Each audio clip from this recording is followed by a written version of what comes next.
जय माता दी। आज आषाढ़ गुप्त नवरात्रि का चौथा दिव्य और पावन दिन है। यह दिन सृजन की शक्ति और ब्रह्मांडीय चेतना को जागृत करने का विशेष अवसर लेकर आता है। आज सबसे पहले हम ध्यान करते हैं माँ कुष्मांडा का, जिनकी मंद मुस्कान मात्र से संपूर्ण ब्रह्मांड की उत्पत्ति हुई। वे सृष्टि की आदि शक्ति है, जिनके दिव्य तेज से दसों दिशाएं प्रकाशमान हो जाती है। माँ कुष्मांडा दीपक के समान हमारे भीतर ज्ञान और चेतना का प्रकाश भर देती है। हे माँ, जैसे आपने इस गहन अंधकार में सृष्टि की रचना करके प्रकाश का संचार किया, उसी प्रकार हमारे जीवन के अंधकार में भी आशा, उत्साह और नई ऊर्जा का संचार करो। हमारे तन, मन और आत्मा को अपने दिव्य प्रकाश से प्रकाशित करो। हमें सत्य और धर्म के मार्ग पर चलने की प्रेरणा प्रदान करो। इसके साथ ही आज हम ध्यान करते हैं महाविद्या माँ भुवनेश्वरी का, जो समस्त भुवनों की अधिष्ठात्री और संपूर्ण सृष्टि की परम अधिपति देवी है। वे ही काल, दिशा और भावनाओं की नियंत्रक शक्ति है। उनकी दिव्य वाणी से वेदों का प्राकट्य हुआ और उनकी कृपामय दृष्टि से संपूर्ण सृष्टि को गति प्राप्त हुई। माँ भुवनेश्वरी सौंदर्य, शक्ति और सामर्थ्य का अद्भुत संगम है। हे जगत माता भुवनेश्वरी, हमारे जीवन में संतुलन, सामंजस्य और दिव्यता का संचार करो। हमें अपने वास्तविक स्वरूप को पहचानने की शक्ति प्रदान करो और इस संसार में हमारे सच्चे उद्देश्य की ओर हमारा मार्गदर्शन करो। प्रिय श्रोताओं, आज का यह पावन दिन हमारी आत्मा को निर्माण और विस्तार की ओर ले जाने वाला है। माँ कुष्मांडा की कृपा से हमें दिव्य ऊर्जा प्राप्त हो और माँ भुवनेश्वरी की कृपा से हम उस ऊर्जा का सही और कल्याणकारी उपयोग कर सके। यही हम सभी की सच्ची प्रार्थना है। सभी प्रेम और श्रद्धा से बोलिए माँ कुष्मांडा की जय हो, महाविद्या माँ भुवनेश्वरी की जय हो। आज नवरात्रि के चौथे दिन आप सुनेंगे श्री दुर्गा सप्तशती का 5वां, 6वां, 7वां और 8वां अध्याय। उससे पहले आज आप सुनेंगे किल्क स्तोत्र का हिंदी भावार्थ। ओम नमः चंडिकाय। मार्कंडेय जी कहते हैं, जिनका शरीर विशुद्ध ज्ञान स्वरूप है, जिनके तीनों वेद ही दिव्य नेत्रों के समान है, जो समस्त कल्याण की प्राप्ति कराने वाले हैं और जिन्होंने अपने मस्तक पर अर्घ्य चंद्र का मुकुट धारण किया हुआ है, उन भगवान शिव को मेरा नमस्कार है। मंत्रों का जो किलक है, अर्थात मंत्रों की सिद्धि में बाधा उत्पन्न करने वाले शाप रूपी किल्क को दूर करने वाला जो साधन है, उस सप्तशती स्तोत्र को पूर्ण रूप से जानना चाहिए और जानकर विधि पूर्वक उसकी उपासना करनी चाहिए। यद्यपि सप्तशती के अतिरिक्त अन्य मंत्रों के जप में भी जो साधक निरंतर लगा रहता है, वह भी कल्याण का अधिकारी बनता है।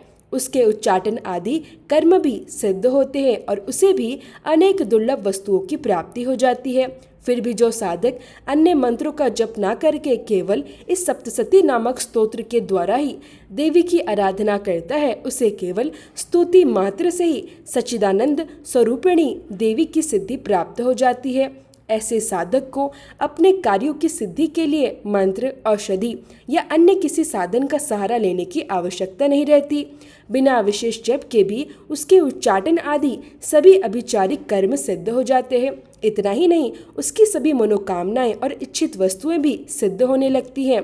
लोगों के मन में यह प्रश्न उत्पन्न हुआ कि जब केवल सप्तशती की उपासना से अथवा सप्तशती को छोड़कर अन्य मंत्रों की उपासना से भी सभी कार्य समान रूप से सिद्ध हो जाते हैं, तो इन दोनों में श्रेष्ठ साधन कौन सा है? लोगों की इसी जिज्ञासा को ध्यान में रखते हुए भगवान शंकर ने अपने पास आए हुए साधकों को समझाया कि यह सप्तशती नामक संपूर्ण स्तोत्र ही सबसे श्रेष्ठ और कल्याणकारी साधन है। तदंतर भगवान चंडिका के सप्तशती नामक स्तोत्र को महादेव जी ने गुप्त कर दिया। सप्तशती के पाठ से जो पुण्य प्राप्त होता है वह कभी समाप्त नहीं होता, परंतु अन्य मंत्रों के जप से प्राप्त होने वाला पुण्य समय के साथ समाप्त हो सकता है। इसलिए भगवान शिव ने अन्य सभी मंत्रों की अपेक्षा सप्तशती की जो श्रेष्ठता बताई है, उसे पूर्ण रूप से सत्य और यथार्थ समझना चाहिए। अन्य मंत्रों का जप करने वाला साधक भी यदि सप्तशती स्तोत्र और उसके जप का विधि पूर्वक अनुष्ठान कर लेता है, तो वह भी पूर्ण रूप से कल्याण का भागी बन जाता है। इसमें किसी भी प्रकार का संदेह नहीं है। जो साधक कृष्ण पक्ष की चतुर्दशी अथवा अष्टमी तिथि को एकाग्र मन से भगवती की सेवा में स्वयं को पूर्ण रूप से समर्पित कर देता है और फिर देवी को अर्पित प्रसाद को श्रद्धापूर्वक ग्रहण करता है, उसी पर भगवती प्रसन्न होती है। अन्य किसी प्रकार से उनकी पूर्ण कृपा प्राप्त नहीं होती। इस प्रकार सिद्धि के मार्ग में आने वाले प्रतिबंधक रूपी किल्क के कारण महादेव जी ने इस स्तोत्र को कीलित कर रखा है। जो साधक पूर्व में बताई गई विधि के अनुसार इस किल्क का निष्किलन करके इस सप्तशती स्तोत्र का प्रतिदिन स्पष्ट और शुद्ध उच्चारण के साथ पाठ करता है, वह मनुष्य सिद्धि को प्राप्त कर लेता है, वही देवी का प्रिय पार्षद बनता है और वही दिव्य गंधर्व स्वरूप को प्राप्त करने वाला होता है। संसार में कहीं भी विचरण करने पर भी उसे किसी प्रकार का भय नहीं रहता, वह अकाल मृत्यु के अधीन नहीं होता और शरीर का त्याग करने के बाद परम मोक्ष को प्राप्त करता है। इसलिए किल्क के रहस्य को समझकर और उसका विधि पूर्वक परिहार करके ही श्री दुर्गा सप्तशती के पाठ का आरंभ करना चाहिए। हे साधकों, माँ भगवती की कृपा प्राप्त करने के लिए श्रद्धा, विश्वास और पूर्ण समर्पण के साथ इस दिव्य पाठ का श्रवण और पाठ करना अत्यंत फलदायी माना गया है। माँ की आराधना करने वाला साधक जीवन के सभी संकटों से मुक्त होकर आध्यात्मिक उन्नति के मार्ग पर आगे बढ़ता है। अब आगे हम श्री दुर्गा सप्तशती के दिव्य अध्यायों का पाठ प्रारंभ करेंगे, जिसमें माँ भगवती की अद्भुत शक्तियों, उनके पराक्रम और भक्तों पर बरसने वाली उनकी कृपा का वर्णन किया गया है। जो ऐसा नहीं करता उसका नाश हो जाता है। इसलिए किल्क और निष्किलन का सही ज्ञान प्राप्त करने के बाद ही यह स्तोत्र पूर्ण रूप से निर्दोष माना जाता है। विद्वान पुरुष भी इसी निर्दोष स्तोत्र का पाठ आरंभ करते हैं। स्त्रियों में जो भी सौभाग्य, सुख, समृद्धि और शुभता दिखाई देती है, वह सब माँ देवी के आशीर्वाद और उनकी कृपा का ही फल है। इसलिए इस कल्याणकारी स्तोत्र का सदैव श्रद्धा और भक्ति भाव से जप करना चाहिए। इस स्तोत्र का धीमे स्वर में पाठ करने से सीमित फल की प्राप्ति होती है, जबकि ऊंचे और स्पष्ट स्वर में पाठ करने से पूर्ण फल की सिद्धि होती है। इसलिए इसका पाठ सदैव ऊंचे स्वर से ही आरंभ करना चाहिए। जिन जगदम्बा देवी की कृपा से मनुष्य को ऐश्वर्य, सौभाग्य, आरोग्य, धन संपत्ति, शत्रुओं का नाश और परम मोक्ष तक की प्राप्ति हो सकती है, ऐसी कल्याणमयी माँ जगदम्बा की स्तुति मनुष्य क्यों न करे। जय माता दी। किल्क स्तोत्र संपूर्ण हुआ। अब सुनिए श्री दुर्गा सप्तशती का 5वां अध्याय, जिसमें देवताओं द्वारा देवी की स्तुति, चंड और मुंड के मुख से अंबिका देवी के दिव्य स्वरूप की प्रशंसा सुनकर शुंभ द्वारा उनके पास दूत भेजना और उस दूत का निराश होकर वापस लौटना वर्णित है। इस अध्याय के आरंभ से पहले आइए हम सभी माँ जगदम्बा का ध्यान करते हैं, जो अपने पवित्र कर कमलों में घंटा, शूल, हल, शंख, मूसल, चक्र, धनुष और बाण धारण करती है, जिनकी मनोहर कांति शरद ऋतु के सुंदर और निर्मल चंद्रमा के समान है, जो तीनों लोकों की आधारभूता है और शुभ आदि दैत्यों का संहार करने वाली है, जो गौरी देवी के शरीर से प्रकट हुई। उन महासरस्वती देवी का मैं निरंतर भजन और ध्यान करता हूँ। मार्कंडेय ऋषि कहते हैं, पूर्व काल में शुंभ और निशुंभ नामक असुरों ने अपने अपार बल और घमंड के कारण शशिपति इंद्र के हाथों से तीनों लोकों का राज्य और यज्ञों के भाग छीन लिए थे। वे दोनों ही सूर्य, चंद्रमा, कुबेर, यम और वरुण के अधिकारों का भी स्वयं उपयोग करने लगे थे। इतना ही नहीं, वायु और अग्नि के कार्यों का संचालन भी वही करने लगे थे। उन दोनों असुरों ने सभी देवताओं का अपमान किया, उन्हें उनके राज्य से वंचित कर दिया, उन्हें पराजित करके उनके सभी अधिकार छीन लिए और अंत में उन्हें स्वर्ग से बाहर निकाल दिया। उन दोनों महान असुरों द्वारा अपमानित और पीड़ित देवताओं ने तब अपराजिता देवी का स्मरण किया और विचार करने लगे। जगदम्बा देवी ने हमें वरदान दिया था कि जब भी हम किसी संकट में उनका स्मरण करेंगे, तब वे हमारी सभी विपत्तियों का तुरंत नाश कर देंगी। ऐसा विचार करके सभी देवता गिरिराज हिमालय के पास गए और वहां भगवती विष्णु माया की स्तुति करने लगे। तब देवताओं ने कहा, हे देवी, आपको हमारा नमस्कार है। हे महादेवी, हे शिवा, आपको हमारा बारंबार प्रणाम है। हे प्रकृति स्वरूपा और हे भद्रा देवी, आपको हमारा कोटि कोटि नमस्कार है। हम सभी नियम पूर्वक जगदम्बा देवी को प्रणाम करते हैं। हे रौद्र स्वरूपा देवी, आपको नमस्कार है। हे नित्या, हे गौरी और हे धात्री स्वरूपा देवी, आपको बारंबार प्रणाम है। हे ज्योतिर्मय देवी, हे चंद्र स्वरूपिणी और हे सुख प्रदान करने वाली देवी, आपको हमारा सत सत प्रणाम है। जो देवी शरण में आए हुए भक्तों का कल्याण करती है, जो वृद्धि और सिद्धि का स्वरूप है, उन देवी को हम बार बार नमस्कार करते हैं। हे जगदम्बा, आप राजाओं की लक्ष्मी स्वरूपा है। आप शर्वाणी रूप में विराजमान हैं। आपको हमारा बारंबार प्रणाम है। हे दुर्गा देवी, आप दुर्गम से पार लगाने वाली हैं। आप ही सारा स्वरूप है। आप ही सभी कार्यों को पूर्ण करने वाली हैं। आप ख्याति, कृष्णा और ध्रुमा स्वरूपा हैं। आपको हमारा सदैव नमस्कार है। हे देवी, आप अत्यंत सौम्य स्वरूप वाली भी हैं और अत्यंत रौद्र रूप धारण करने वाली भी हैं। आपको हमारा बार बार प्रणाम है। हे जगत की आधारभूत शक्ति स्वरूपा देवी, आपको हमारा बारंबार नमस्कार है। जो देवी सभी प्राणियों में विष्णु माया के नाम से स्थित है, उन देवी को नमस्कार है, नमस्कार है, बारंबार नमस्कार है। जो देवी सभी प्राणियों में चेतना के रूप में स्थित है, उन देवी को नमस्कार है, नमस्कार है, बारंबार नमस्कार है। जो देवी सभी प्राणियों में बुद्धि के रूप में स्थित है, उन देवी को नमस्कार है, नमस्कार है, नमस्कार है। जो देवी सभी प्राणियों में निंद्रा के रूप में स्थित है, उन देवी को नमस्कार है, नमस्कार है, बारंबार नमस्कार है। जो देवी सभी प्राणियों में शुद्ध स्वरूप से स्थित है, उन देवी को नमस्कार है, नमस्कार है, बारंबार नमस्कार है। जो देवी सभी प्राणियों में छाया के रूप में स्थित है, उन देवी को नमस्कार है, नमस्कार है, बारंबार नमस्कार है। जो देवी सभी प्राणियों में शक्ति के रूप में स्थित है, उन देवी को नमस्कार है, नमस्कार है, बारंबार नमस्कार है। जो देवी सभी प्राणियों में तृष्णा के रूप में स्थित है, उन देवी को नमस्कार है, नमस्कार है, बारंबार नमस्कार है। जो देवी सभी प्राणियों में शांति के रूप में स्थित है, उन देवी को नमस्कार है, नमस्कार है, बारंबार नमस्कार है। जो देवी सभी प्राणियों में जाति के रूप में स्थित है, उन देवी को नमस्कार है, नमस्कार है, बारंबार नमस्कार है। जो देवी सभी प्राणियों में लज्जा के रूप में स्थित है, उन देवी को नमस्कार है, नमस्कार है, बारंबार नमस्कार है। जो देवी सभी प्राणियों में शांति स्वरूप से स्थित है, उन देवी को नमस्कार है, नमस्कार है, बारंबार नमस्कार है। जो देवी सभी प्राणियों में श्रद्धा के रूप में स्थित है, उन देवी को नमस्कार है, नमस्कार है, बारंबार नमस्कार है। जो देवी सभी प्राणियों में कांति के रूप में स्थित है, उन देवी को नमस्कार है, नमस्कार है, नमस्कार है। जो देवी सभी प्राणियों में लक्ष्मी रूप से स्थित है, उन देवी को नमस्कार है, नमस्कार है, बारंबार नमस्कार है। जो देवी सभी प्राणियों में वृत्ति रूप से स्थित है, उन देवी को नमस्कार है, नमस्कार है, बारंबार नमस्कार है। जो देवी सभी प्राणियों में स्मृति रूप से स्थित है, उन देवी को नमस्कार है, नमस्कार है, बारंबार नमस्कार है। जो देवी सभी प्राणियों में दया रूप से स्थित है, उन देवी को नमस्कार है, नमस्कार है, बारंबार नमस्कार है।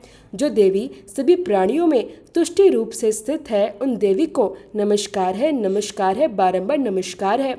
जो देवी सभी प्राणियों में मात्र रूप से स्थित है, उन देवी को नमस्कार है, नमस्कार है, बारंबार नमस्कार है। जो देवी सभी प्राणियों में भ्रांति रूप से स्थित है, उन देवी को नमस्कार है, नमस्कार है, बारंबार नमस्कार है। जो देवी समस्त जीवों की इंद्रियों की अधिष्ठात्री शक्ति है और जो सभी प्राणियों में सदैव व्याप्त रहती है, उन सर्वव्यापी देवी को मेरा बारंबार प्रणाम है। जो देवी चैतन्य स्वरूप होकर इस संपूर्ण जगत में व्याप्त होकर विराजमान है, उन देवी को मेरा नमस्कार है, उनको नमस्कार है, उनको बारंबार नमस्कार है।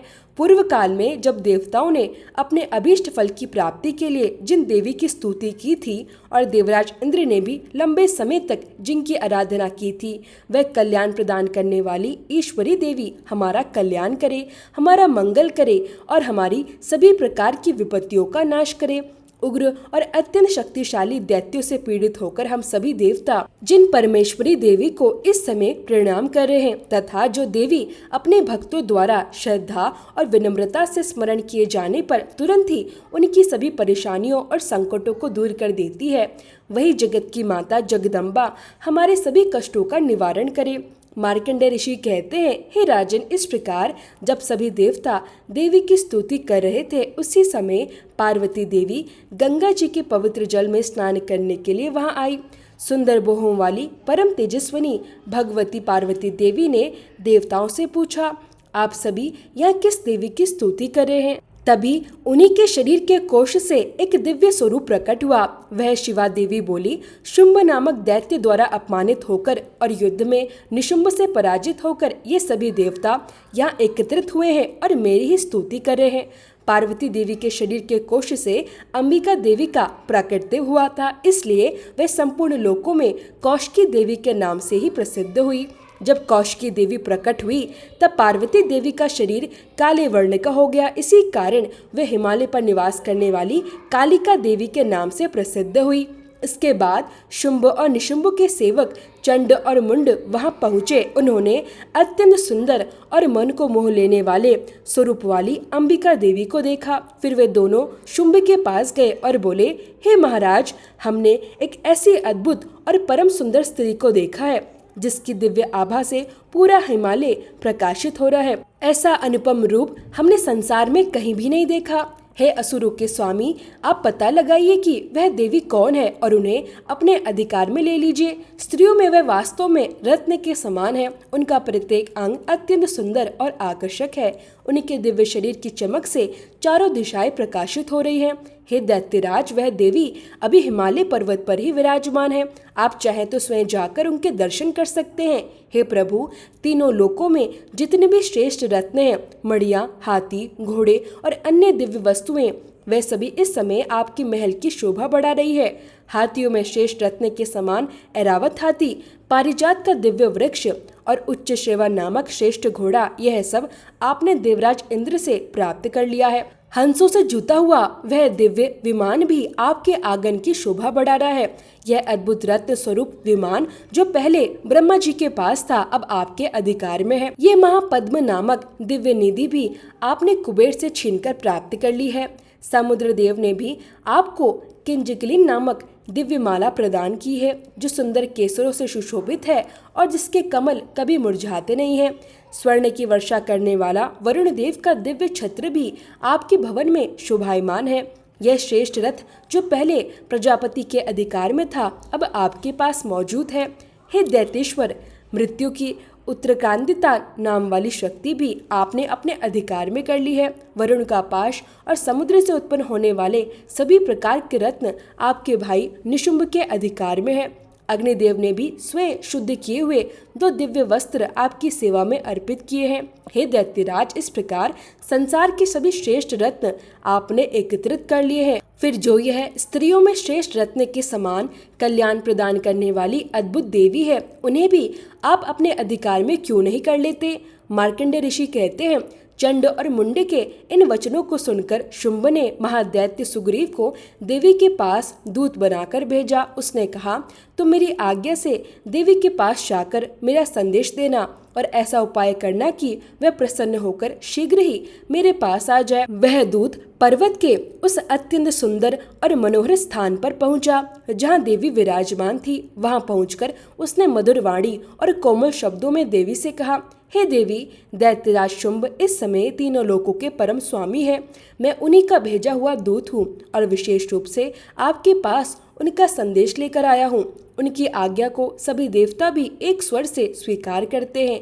कोई भी उनकी आज्ञा का उल्लंघन करने का साहस नहीं कर सकता। उन्होंने सभी देवताओं को पराजित कर दिया है। आपके लिए उन्होंने जो संदेश दिया है, कृपया उसे सुनिए। संपूर्ण त्रिलोकी अब मेरे अधिकार में है। सभी देवता मेरी आज्ञा के अनुसार कार्य करते हैं। सभी यज्ञों के भागों को मैं ही अलग अलग रूप से प्राप्त करता हूँ और उनका भोग करता हूँ। तीनों लोकों में जितने भी श्रेष्ठ और दुर्लभ रत्न हैं, वह सभी अब मेरे अधिकार में है। देवराज इंद्र का वाहन ऐरावत हाथी, जो हाथियों में श्रेष्ठ रत्न के समान है, उसे भी मैंने अपने अधिकार में ले लिया है। क्षीर सागर का मंथन करने से जो अश्वरत्न उच्च श्रेवा प्रकट हुआ था, उसे देवताओं ने मेरे चरणों में समर्पित कर दिया है। सुंदरी, इसके अतिरिक्त भी जितने रत्न स्वरूप अद्भुत पदार्थ देवताओं, गंधर्वों और नागों के पास थे, वे सभी अब मेरे अधिकार में आ चुके हैं। देवी, हम लोग तुम्हें संसार की सभी स्त्रियों में सर्वश्रेष्ठ रत्न मानते हैं, इसलिए तुम हमारे पास आ जाओ, क्योंकि रत्नों का उपभोग करने का अधिकार हम जैसे महान दैत्य को ही है।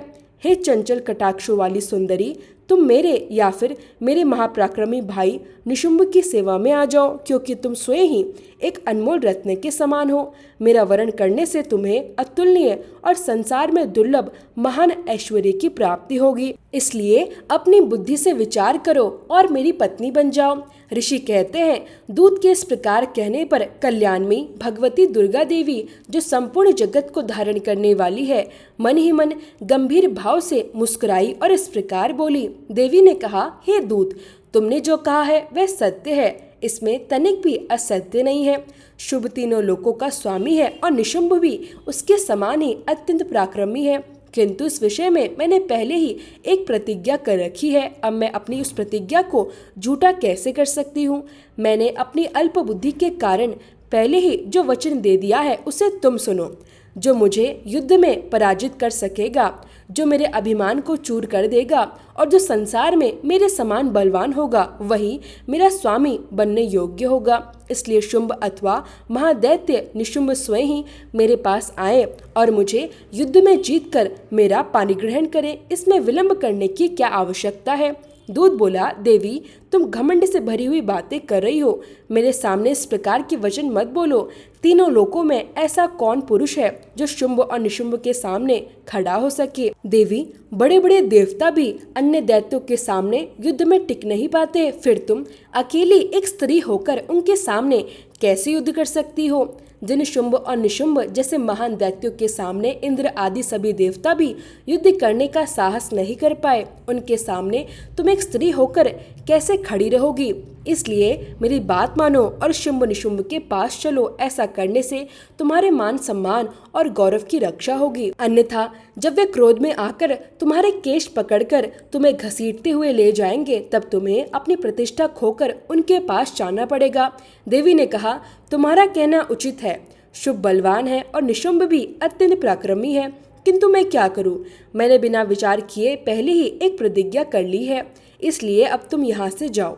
मैंने तुमसे जो कहा है वह सब आदर पूर्वक दैत्यराज को जाकर बता देना। इसके बाद वे जो उचित समझे वही करे। जय माता दी। इस प्रकार श्री मार्कंडेय पुराण में सावर्णिक मनवंतर की कथा के अंतर्गत देवी महात्म्य में देवी दूत संवाद नामक 5वां अध्याय पूर्ण हुआ। अब सुनिए 6ठा अध्याय, जिसमें द्रुमलोचन वध का विस्तार पूर्वक वर्णन किया गया है। इस अध्याय को प्रारंभ करने से पहले हम सभी माँ जगदम्बा का पवित्र ध्यान करते हैं। मैं सर्वगेश्वर भैरव के अंक में विराजमान रहने वाली परम श्रेष्ठ पद्मवती देवी का ध्यान करती हूँ। वे नागराज के दिव्य आसन पर विराजमान है। नागों के फनों में सुशोभित होने वाली मणियों की विशाल माला से उनका दिव्य शरीर प्रकाशमान हो रहा है। उनका तेज सूर्य के समान अद्भुत और अलौकिक है। उनके 3 नेत्र उनकी दिव्य शोभा को और भी बढ़ा रहे हैं। उनके हाथों में माला, कुंभ, कपाल और कमल सुशोभित है तथा उनके मस्तक पर अर्घ चंद्र से युक्त मुकुट अत्यंत सुंदर दिखाई दे रहा है। मार्कंडेय ऋषि कहते हैं, देवी के इस प्रकार के वचन सुनकर दूत को अत्यंत क्रोध आया। वह तुरंत दैत्यराज के पास गया और वहां जाकर देवी द्वारा कही गई सभी बातें विस्तार पूर्वक कह सुनाई। दूत के उन वचनों को सुनकर दैत्यराज अत्यंत क्रोधित हो उठा और उसने अपने सेनापति द्रुमलोचन से कहा, हे द्रुमलोचन, तुम तुरंत अपनी विशाल सेना को लेकर जाओ और उस दुष्टा के केश पकड़कर उसे बलपूर्वक घसीटते हुए यहाँ ले आओ। यदि उसकी रक्षा करने के लिए कोई भी सामने आए, चाहे वह देवता हो, यक्ष हो या गंधर्व हो, उसे बिना किसी संकोच के मार डालना। मार्कंडेय ऋषि कहते हैं, शुभ की इस प्रकार आज्ञा प्राप्त करके वह द्रुमलोचन नामक दैत्य 60,000 असुरों की विशाल सेना को साथ लेकर तुरंत वहां से चल पड़ा। मार्कंडेय ऋषि कहते हैं, वह द्रुमलोचन दैत्य अपनी विशाल सेना के साथ वहां पहुंचा और उसने हिमालय पर्वत पर निवास करने वाली देवी को देखा।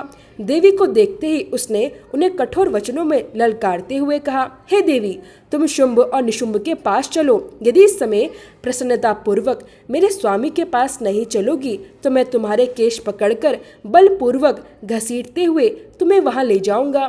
देवी ने शांत भाव से कहा, तुम्हें दैत्यराज ने यहाँ भेजा है। तुम स्वयं भी बहुत बलवान हो और तुम्हारे साथ इतनी विशाल सेना भी उपस्थित है। ऐसी स्थिति में यदि तुम मुझे बलपूर्वक यहाँ से ले जाना चाहते हो तो मैं तुम्हारा क्या कर सकती हूँ? मार्कंडेय ऋषि कहते हैं, देवी के इस प्रकार कहने पर वह असुर ध्रुमलोचन अत्यंत क्रोधित हो गया और वह तेजी से देवी की ओर दौड़ा। तब जगत की रक्षा करने वाली अंबिका देवी ने केवल हूँ शब्द का उच्चारण किया और उसी क्षण वह भयंकर दैत्य ध्रुमलोचन भस्म होकर नष्ट हो गया। जब ध्रुमलोचन इस प्रकार देवी के तेजी से जलकर समाप्त हो गया, तब उसकी विशाल असुर सेना अत्यंत क्रोध से भर उठी। क्रोध में डूबे हुए उन असुरों ने देवी अंबिका पर चारों ओर से भयंकर आक्रमण करना आरंभ कर दिया। तब देवी और दैत्यों की उस विशाल सेना के बीच घोर युद्ध प्रारंभ हो गया।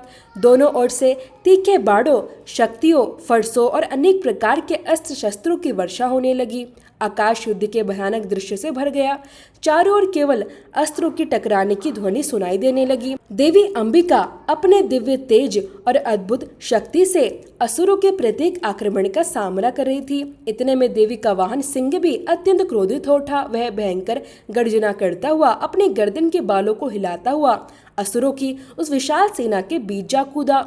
उसकी गर्जना से दिशाएं कांप उठी और असुर सेना में भय व्याप्त हो गया। वह दिव्य सिंह अपनी अद्भुत शक्ति से असुरों का संहार करने लगा। उसने अनेक दैत्यों को अपने शक्तिशाली पंजों से प्रहार करके धराशायी कर दिया। कई असुरों को उसने अपने विशाल जबड़ों में पकड़ लिया और अपने दांतों से घायल करके मार डाला। अनेक महाबली दैत्यों को उसने अपनी प्रचंड शक्ति से भूमि पर पटक दिया और अपनी ओठों तथा दाढ़ों से उन्हें चीर कर समाप्त कर दिया। उस सिंह ने अपने तीखे नखों से कितने ही असुरों के पेट फाड़ दिए और कितनों को अपने भयंकर थप्पड़ों से प्रहार करके उनके सिर धड़ से अलग कर दिए। कितने ही दैत्यों की भुजाएं और मस्तक उसने काट डाले। अपने गर्दन के बालों को जोर जोर से हिलाते हुए उसने दूसरे असुरों के पेट चीर दिए और उनका रक्त पी लिया। अत्यंत क्रोध से भरे हुए देवी के वाहन उस महाबली सिंह ने देखते ही देखते असुरों की पूरी सेना का संहार कर डाला। जब शुंभ को यह समाचार मिला कि देवी ने ध्रुमलोचन असुर का वध कर दिया है और उनके सिंह ने पूरी दैत्य सेना को समाप्त कर दिया है, तब उस दैत्यराज के क्रोध की कोई सीमा नहीं रही। क्रोध के कारण उसके होठ कांपने लगे। तब उसने चंड और मुंड नामक दो महाबली दैत्यों को आज्ञा दी, हे चंड, हे मुंड, तुम दोनों विशाल सेना लेकर वहां जाओ और उस देवी को पकड़कर मेरे सामने ले आओ। उसके केश पकड़कर अथवा किसी भी प्रकार से बांधकर उसे शीघ्र यहाँ लेकर आना। यदि उसे इस प्रकार लाना संभव ना हो तो फिर युद्ध में सभी प्रकार के अस्त्र शस्त्रों का प्रयोग करना और अपनी पूरी आसुरी सेना के साथ उस देवी का वध कर देना। उस दुष्टा देवी के मारे जाने और उसके सिंह के समाप्त हो जाने के बाद उस अंबिका को बांधकर मेरे पास लेकर शीघ्र लौटाना। जय माता दी। इस प्रकार श्री मार्कंडेय पुराण में सामणिक मनवंतर की कथा के अंतर्गत देवी महात्म्य में ध्रुमलोचन वध नामक 6वां अध्याय पूर्ण हुआ। अब सुनिए देवी महात्म्य का 7वां अध्याय, जिसमें चंड और मुंड के वध का वर्णन किया गया है। मार्कंडेय ऋषि कहते हैं, इसके बाद जब शुंभ की आज्ञा प्राप्त हुई तब चंड, मुंड आदि महादैत्य एक विशाल चतुरंगिनी सेना के साथ अस्त्र शस्त्रों से पूरी तरह सुसज्जित होकर युद्ध के लिए चल पड़े। वह सेना आगे बढ़ती हुई गिरिराज हिमालय के उस स्वर्ण में ऊंचे शिखर पर पहुंची जहां देवी सिंह पर विराजमान थी। वहां पहुंचकर उन्होंने देवी को देखा। देवी अपने सिंह पर बैठी हुई थी और उनके मुख पर मंद मंद मुस्कान शोभायमान थी। देवी के उस दिव्य स्वरूप को देखकर दैत्य उन्हें पकड़ने के लिए तुरंत तैयार हो गए।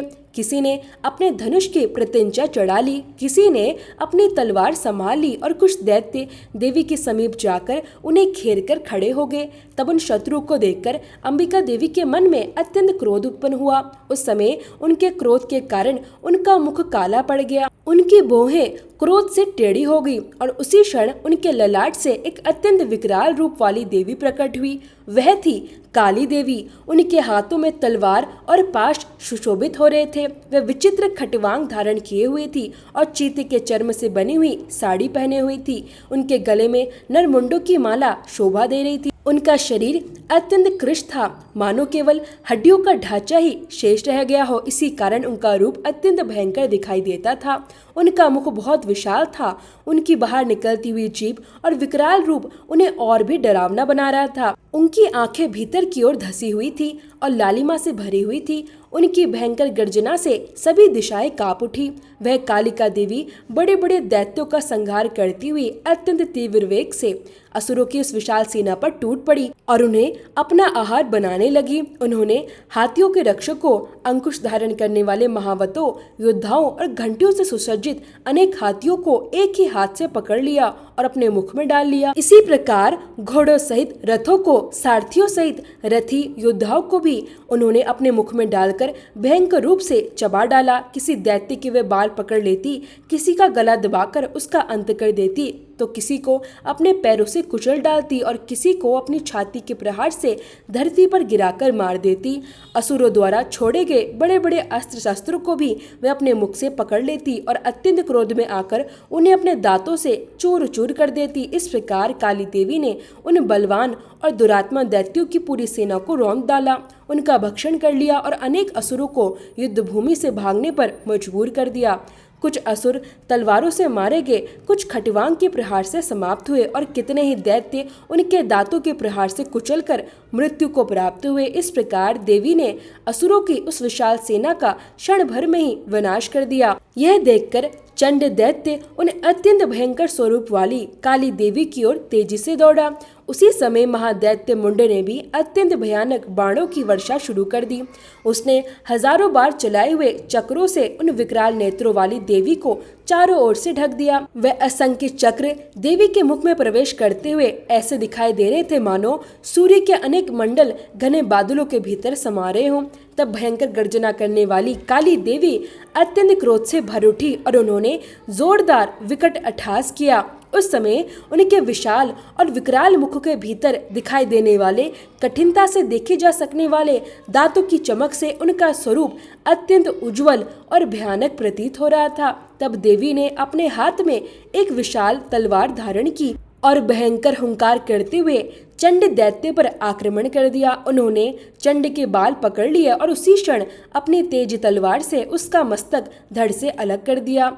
जब चंड दैत्य मारा गया तब मुंड भी अत्यंत क्रोध में भरकर देवी की ओर दौड़ा। तब काली देवी ने भीषण क्रोध से भरकर उस पर प्रहार किया और अपनी तलवार से उसे घायल करके धरती पर गिरा दिया। इस प्रकार महापराक्रमी चंड और मुंड दोनों के मारे जाने के बाद शेष बची हुई दैत्य सेना भय से कांप उठी और अपनी जान बचाने के लिए चारों दिशाओं में भागने लगी। इसके बाद काली देवी ने चंड और मुंड दोनों के मस्तक अपने हाथों में उठाए और प्रचंड अट्टहास करती हुई चंडिका देवी के पास पहुंची। वहां पहुंचकर उन्होंने देवी से कहा, हे देवी, मैंने चंड और मुंड नामक इन दोनों महापशुओं को आपके चरणों में भेंट किया है। अब इस युद्ध रूपी यज्ञ में आप स्वयं ही शुंभ और निशुंभ का वध करें। मार्कंडेय ऋषि कहते हैं, जब वहां लाई गई चंड और मुंड नामक उन महादैत्यों के सिरों को देखकर कल्याणमयी चंडी देवी प्रसन्न हुई।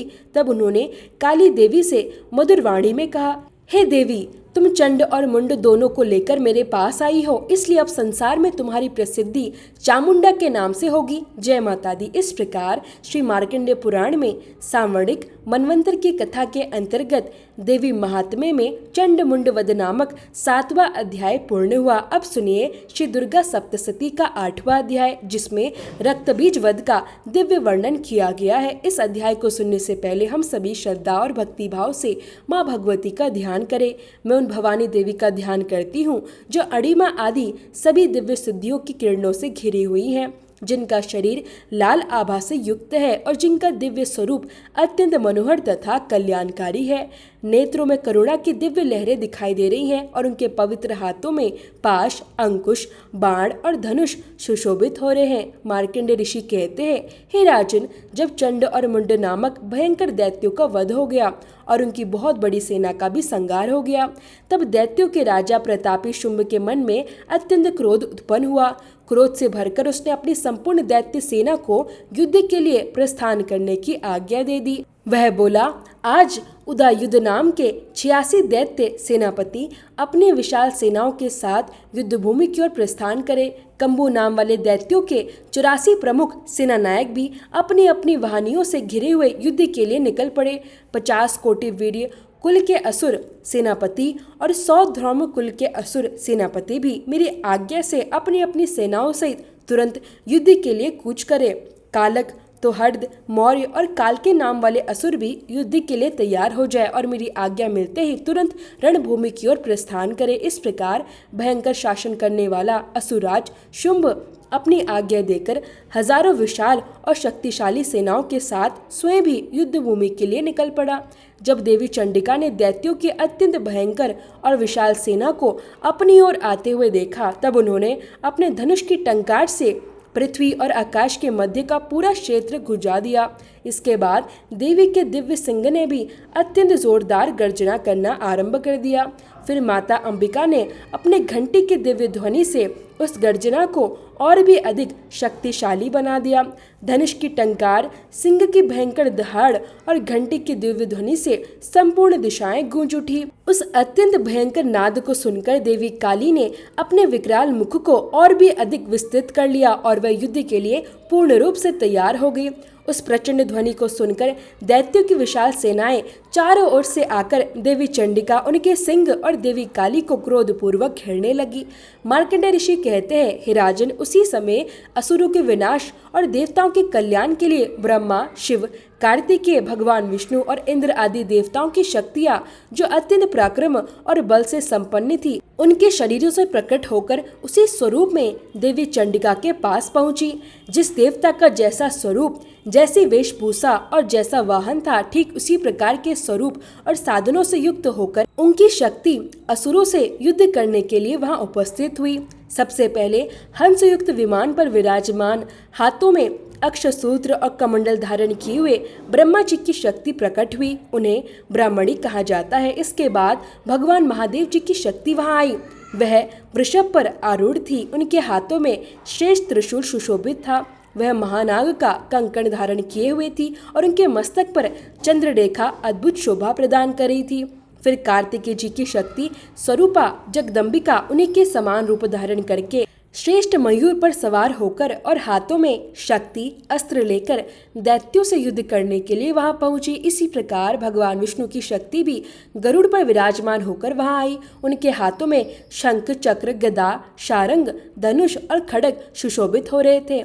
अनुपम यज्ञ वराह का रूप धारण करने वाले भगवान श्रीहरि की जो शक्ति थी, वह भी वराह शरीर धारण करके वहां प्रकट हुई। नारसिंगी शक्ति भी भगवान नरसिंह के समान भयंकर शरीर धारण करके वहां उपस्थित हुई। उनकी गर्दन के बालों के हिलने मात्र से आकाश के तारे भी बिखरने लगे। इसी प्रकार देवराज इंद्र की शक्ति भी अपने हाथ में वज्र धारण किए हुए गजराज ऐरावत पर सवार होकर वहां पहुंची। उसके भी सहस्त्र नेत्र थे और उसका स्वरूप देवराज इंद्र के समान ही था। तदंतर उन्हें सभी दिव्य देव शक्तियों से घिरे हुए भगवान महादेव जी ने देवी चंडिका से कहा, हे देवी, मेरी प्रसन्नता के लिए अब आप शीघ्र ही इन दुष्ट असुरों का संहार करें। तब देवी ने शरीर से एक अत्यंत भयंकर और परम उग्र शक्ति प्रकट हुई। वह चंडिका की ही एक विशेष शक्ति थी, जिसकी आवाज सैकड़ों गिदड़ियों के समान अत्यंत तीव्र और भयानक थी। वह अपराजिता देवी, जिनका स्वरूप अत्यंत तेजस्वी और प्रचंड था, उन्होंने धूमिल जटाओं वाले भगवान महादेव जी से कहा, हे भगवान, आप शुंभ और निशुंभ के पास मेरे दूत बनकर जाइए और उन अत्यंत अभिमानी दानवों से मेरा संदेश कहिए। उन दोनों दैत्यों के साथ साथ वहां उपस्थित सभी दानवों से भी यह कह दीजिए कि हे दैत्यों, यदि तुम अपने प्राणों की रक्षा चाहते हो तो तुरंत पाताल लोक को लौट जाओ। इंद्र को पुनः त्रिलोकी का राज्य प्राप्त हो जाए और देवता अपने यज्ञ भाग का आनंद पूर्वक उपभोग करे। लेकिन यदि तुम अपने बल और शक्ति के घमंड में आकर युद्ध करने की इच्छा रखते हो तो फिर युद्ध भूमि में आ जाओ, क्योंकि मेरे अतिरिक्त कोई भी तुम्हारी रक्षा नहीं कर पाएगा और मेरे सिवा शक्ति तुम्हारे कच्चे मांस से अपनी भूख शांत करेगी, क्योंकि उस देवी ने भगवान शिव को अपना दूत बनाकर भेजा था। इसलिए वह संसार में शिवदूती के नाम से प्रसिद्ध हुई। जब उन महादैत्यों ने भगवान शिव के मुख से देवी के ये कठोर वचन सुने तो वे क्रोध से भर उठे और जहां माता कात्यायनी विराजमान थी, उस दिशा की ओर तेजी से बढ़ने लगे। इसके बाद वे दैत्य अत्यंत क्रोध और अभिमान से भरकर पहले ही देवी के ऊपर बाण, शक्ति और अनेक प्रकार के अस्त्रों की वर्षा करने लगे। तब देवी ने भी सहज भाव से मानो खेल ही खेल में अपने धनुष की टंकार की और उससे छोड़े गए विशाल एवं तेजस्वी बाणों के द्वारा दैत्यों के चलाए हुए बाणों, शूलों, शक्तियों और फरसों को बीच में ही काट डाला। इसके बाद देवी काली देवी चंडिका के आगे होकर युद्ध करने लगी। वे अपने शूल के प्रहार से शत्रुओं को विदीर्ण करने लगी और अपने खटांग अस्त्र से उनका विनाश करती हुई रणभूमि में विचरण करने लगी।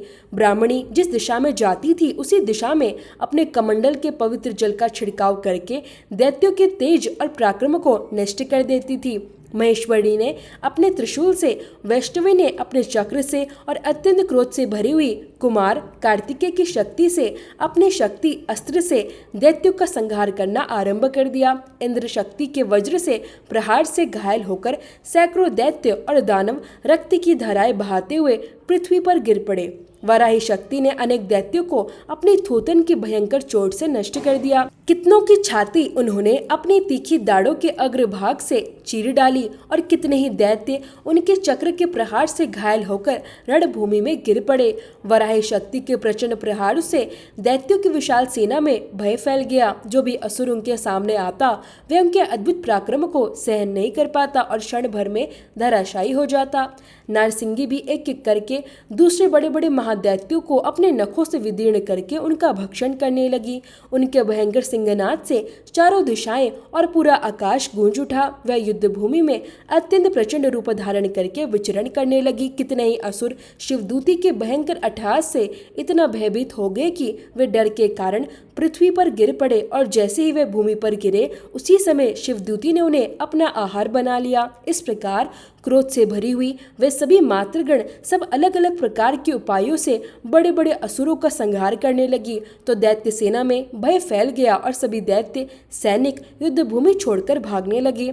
जब उन दैत्यों को मातृगणों से पीड़ित होकर युद्ध से भागते हुए देखा तब रक्तबीज नामक महान असुर अत्यंत क्रोधित होकर स्वयं युद्ध करने के लिए आगे आया। उस महादैत्य रक्तबीज की एक अद्भुत शक्ति थी। उसके शरीर से जब भी रक्त की कोई बूंद पृथ्वी पर गिरती तो उसी रक्त की बूंद से उसके समान ही शक्तिशाली एक और महादैत्य उत्पन्न हो जाता। महान असुर रक्तबीज हाथ में गदा लेकर इंद्र शक्ति के साथ युद्ध करने लगा। तब इंद्र देवी ने अपने वज्र से रक्तबीज पर प्रहार किया।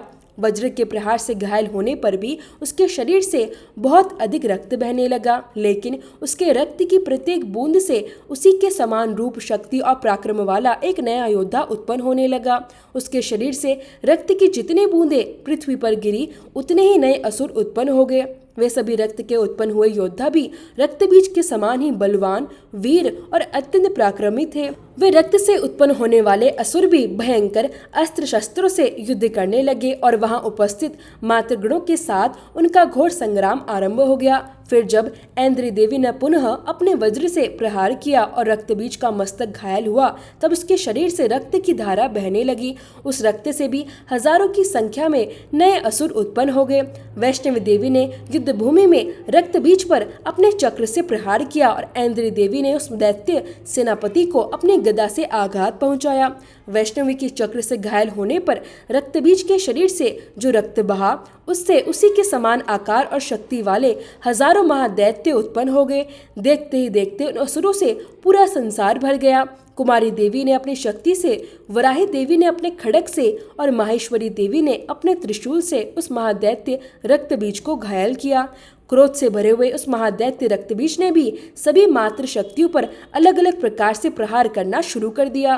शक्ति, त्रिशूल और अन्य दिव्य अस्त्रों से बार बार घायल होने पर उसके शरीर से जो रक्त की धाराएं पृथ्वी पर गिरी उनसे भी निश्चित रूप से सैकड़ों नए असुर उत्पन्न हो गए। इस प्रकार उस महान असुर रक्तबीज के रक्त से उत्पन्न हुए असुरों से संपूर्ण जगत भर गया। इस प्रकार उस महादैत्य रक्तबीज के रक्त से प्रकट हुए असुरों द्वारा संपूर्ण संसार व्याप्त हो गया।